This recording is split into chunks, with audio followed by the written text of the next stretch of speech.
Hello students, welcome to इतिहास की पाठशाला, जहां इतिहास की बोरिंग किताब बनती है एक मज़ेदार कहानी। पिछले वीडियो में आपने पढ़ा कैसे एक गोली से राजा की मौत 2 करोड़ लोगों की मौत का कारण बनी। अब इस खेल से रशिया कैसे बाहर हुआ और अमेरिका आया और एक साल पूरी दुनिया बदल गई। तो चलिए समझते हैं इतिहास की पाठशाला में। WW1 में 24 नेशंस सपोर्ट में allied nation and 4 nation supported the axis nation. Germany Europe से सम्मानजनक जाति जीत नहीं हासिल किया, लेकिन फ्रांस की सेना को बर्बाद कर दिया और सबमरीन वॉर चालू किया। सबमरीन वॉर का मतलब होता है बच्चों, समुद्र के अंदर से शिप को डुबाना। पॉइजनस गैसेस भी यूज की, इसलिए शुरू में सेंट्रल पावर जीत रहा था। जब WW1 शुरू हुआ तो विश्व 2 भागों में बट गया। Allied powers 24 nations, central power 4 nations. Allied power में ब्रिटेन, फ्रांस, रशिया और बाद में अमेरिका, इटली भी आ गए। Central power Germany, Austria, Hungary, तुर्की, बल्गेरिया भी आ गए। शुरू में जर्मनी सब पर भारी पड़ रहा था, फिर अचानक पूरा खेल ही बदल गया। रशिया वॉर से बाहर हो गया।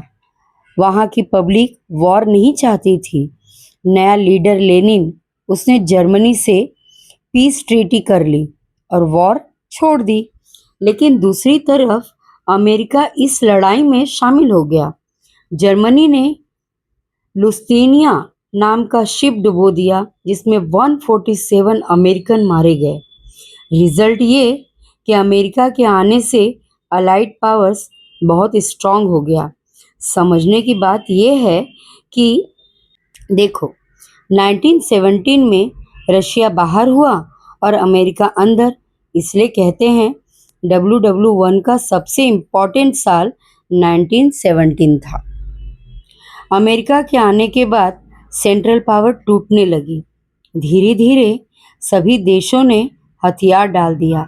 जर्मनी अकेला पड़ गया। उसका लीडर केजर विल्हेम सेकेंड देश छोड़कर भाग गया। लास्ट में जर्मनी ने भी सरेंडर किया। 11 नवंबर 1918 को ऑफिशियली वॉर खत्म हुआ। इसके बाद आप एग्जाम में बच्चों ये बता सकते हो कि अमेरिका के वॉर में आने और सेंट्रल पावर के एक एक करके सरेंडर करने से 11 नवंबर 1918 को फर्स्ट वर्ल्ड वॉर खत्म हुई। अब हम आते हैं इफेक्ट ऑफ वर्ल्ड वॉर। मैंने जो अभी तक समझाया वो कुछ पिछले वीडियोस के और कुछ थोड़े बहुत चैप्टर से आपका मैंने रिवीजन कराया। अब हम आते हैं effects of first world war, जिसमें इफेक्ट्स क्या पड़ा? Destruction of man and material, आदमी और माल का नुकसान। सोचो, approximately 6.5 crore people took part in the war. कम से कम 1 करोड़ लोग मारे गए, 2 करोड़ इंजर्ड हुए, 70 लाख के करीब हमेशा के लिए हैंडीकैप्ड हो गए। सिर्फ इतना ही नहीं, इसके बाद भी लोग भूखमरी से, बीमारी से मरे। युद्ध का खर्चा इतना कि कई देश कंगाल हो गए। अब हम आते हैं अपने सेकेंड पॉइंट पे, सोशल चेंज। इसमें सामाजिक बदलाव क्या आया? इससे आप सभी को समझ में आएगा कि समाज में कैसे बदलाव आया।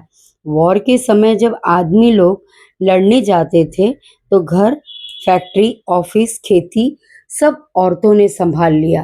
रिजल्ट ये कि औरतों का सेल्फ कॉन्फिडेंस बढ़ गया। इसलिए वॉर के बाद women should get voting rights का डिमांड तेज हो गया। आफ्टर वॉर अनएम्प्लॉयमेंट बड़ी तेजी से बढ़ा। स्ट्राइक्स, लॉकआउट सब वॉर के बाद बढ़ गया। अब हम आते हैं अपने थर्ड पॉइंट पे। थर्ड पॉइंट आपका ये बहुत ही इम्पोर्टेंट और समझने योग्य है, इसको आपको गहराई से समझना होगा। द ट्रीटी ऑफ वर्साइल्स, जून 1919, बदले की संधि। मैं आप सभी को ये बता चुकी हूँ कि वॉर 1918 में ख़त्म हुई, जर्मनी ने सरेंडर किया। उसके बाद 58 कमीशन बनाई गई और 145 session were organised. The agreement made with Germany during the Paris peace process was made in the Mirror Palace of Versailles. Mirror palace of Versailles France में 28 जून 1919 को साइन हुई। इस ट्रीटी में जर्मनी के साथ क्या हुआ, अलाइड ने सारा ब्लेम जर्मनी पर डाल दिया, उसके सारे कॉलोनीज छीन लिए, आर्मी छोटी करनी पड़ी, वॉर कंपेंसेशन बढ़ाना पड़ा। रिजल्ट, जर्मनी के पब्लिक में गुस्सा भर गया। इस गुस्से का फायदा हिटलर ने उठाया और after 20 years second world war शुरू करवा दी। तो स्टूडेंट्स, WW1 ने तो दुनिया को बर्बाद तो किया ही, औरतों को आज़ादी और जर्मनी को बदले का मौका भी दिया। There were 4 provisions in the Treaty of Versailles. First, regional arrangement, reduction in troops and disarmament, the arrangement of distribution of gains at the end of the war and the war fine. Fourth, other provision, the American President Woodrow Wilson, British Prime Minister Lord George, French President Clemenceau, and Italian President Orlando played an important role in this treaty. तो इस treaty में सबसे ज़्यादा important role play करने वाले ये लोग थे।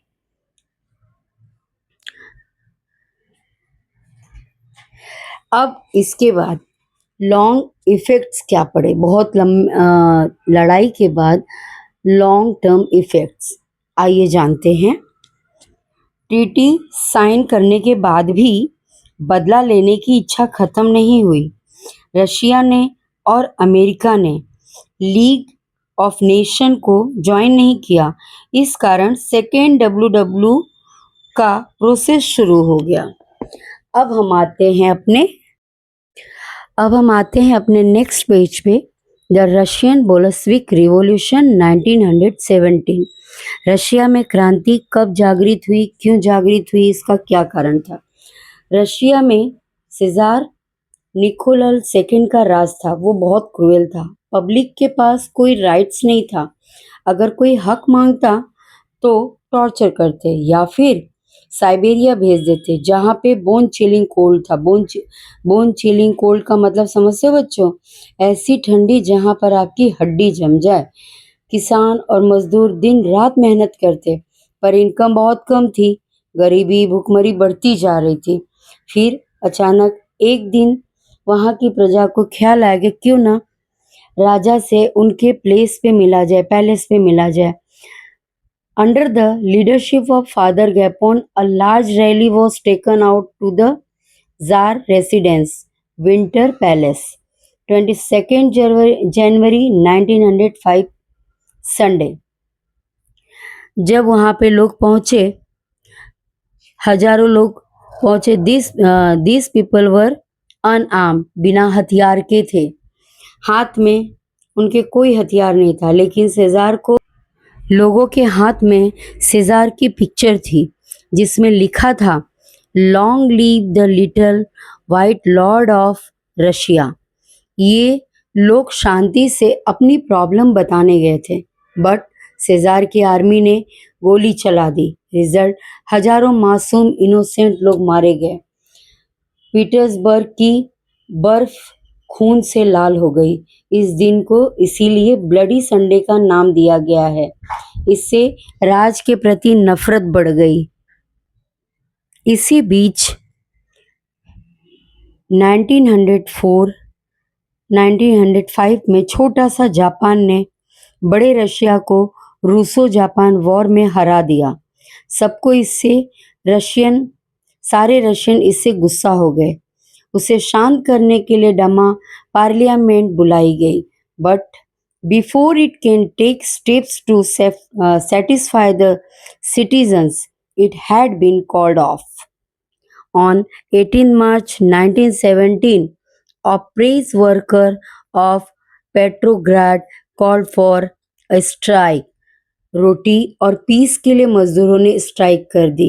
सेजार ने आर्मी भेजी गोली चलाने के लिए, but the army refuse to shoot this people. As a result the reduction began. क्रांति की शुरुआत हुई। सेजारडम की सरकार भी गिर गई और पावर केनेस्की के हाथ में आ गई। मेनेस्विक ग्रुप का लीडर था, लेकिन केनेस्की ने भी वही किया, but Lenin believed in the importance of laborers as propagated by Karl Marx. मेनेस्विक्स बोलते हैं पहले मिडिल क्लास को पावर दो, और लेनिन ने कहा बोल्शेविक मेजॉरिटी ग्रुप को भड़काया। नवंबर 1917 में दूसरी क्रांति की। लेनिन कार्ल मार्क्स के नक्शे कदम पे चले। उनके हिसाब से लेबर्स को ज़्यादा इम्पोर्टेंस देना ज़्यादा अच्छा है। इसके लिए लेनिन ने instigated the Bolshevik against Mensheviks and in November 1917 declared the final revolution and got the reins in his hands. This came to be known as the Socialist Bolshevik Revolution. इसको आप बोल सकते हैं नई दूसरी क्रांति का आगाज। रिजल्ट केनेस्की भाग गया, लेनिन जीत गया। तो ये सोशलिस्ट बोल्शेविक रिवॉल्यूशन कहलाई। फाइनल रिजल्ट ये रहा कि 300 साल पुरानी सिजारटम खत्म और पहली बार रशिया बिना राजा के रहा। इस तरह रशिया कम्युनिस्ट कंट्री बनी। अब हम आते हैं efforts for world peace. The league of nation WW1 के हॉरर्स मतलब डरावनी तबाही देख के दुनिया को समझ आया वर्ल्ड पीस जरूरी है। अमेरिकन प्रेसिडेंट ओड्रो विल्सन ने 14 पॉइंट्स दिए। उन्होंने कहा एक इंटरनेशनल ऑर्गेनाइजेशन बनाओ जो वॉर रोके। रिजल्ट 10 जनवरी 1920 को पेरिस पीस प्रोसेस में लीग ऑफ नेशन बनाई गई। Aims of the league of nation, aim of the league of nation, इसमें आपके ये 6 पॉइंट दिए हैं। ये एग्जाम में भी आ सकते हैं, क्वेश्चन पूछा जा सकता है, पर इसका मतलब समझ लीजिए कि इसमें क्या है। To maintain international peace and security, every nation to respect unity and integrity of others. और थर्ड पॉइंट में ये था कि to give a policy of war, पर ये फैक्ट फेल हो गया। ये लीग फेल हो गई क्योंकि अमेरिका खुद मेंबर नहीं बना और जर्मनी को शुरू से लिया ही नहीं गया। इन्हीं कारणों से 1939 में WW2 की शुरुआत हुई।